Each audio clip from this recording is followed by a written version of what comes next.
As I'm building Zo's circle, I keep running into a familiar discomfort around the question of making money through social media. It keeps leading me back to the question, can radical knowledge survive capitalist circulation?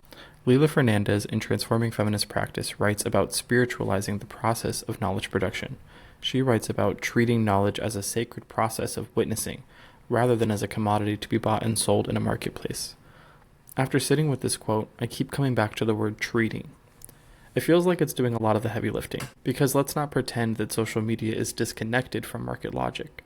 And at the same time, people need to survive. We all have to make money somehow. So, what does it actually mean to treat knowledge as sacred witnessing? Fernandez published this idea in a book that was bought and sold in a marketplace. It still circulates through prestigious academic economies shaped by institutional gatekeeping and intellectual property systems. And that makes me wonder, is this a cope? How do we hold the reality that knowledge becomes commodified while still refusing to relate to it only as a commodity? I think this points to a much larger question within radical and anti-capitalist politics. Can we participate in capitalist exchange?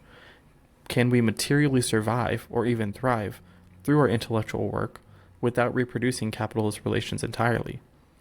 I don't have the answer, but I do know that Audre Lorde taught us that our silence will not protect us. Commodification cannot mean we stop producing knowledge altogether.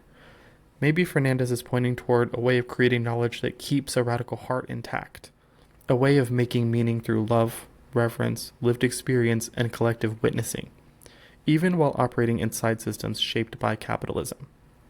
Because capitalism exists right now. Even if we dream of futures beyond capital's exploitation, extraction, and displacement, we still have to live in the meantime. And maybe part of the work is learning how to survive within these systems while still resisting their violence. Maybe understanding what it means to treat knowledge as sacred witnessing is something that can only emerge through practice. For now, I'll leave it there. But I have a feeling this is something we'll keep circulating back to.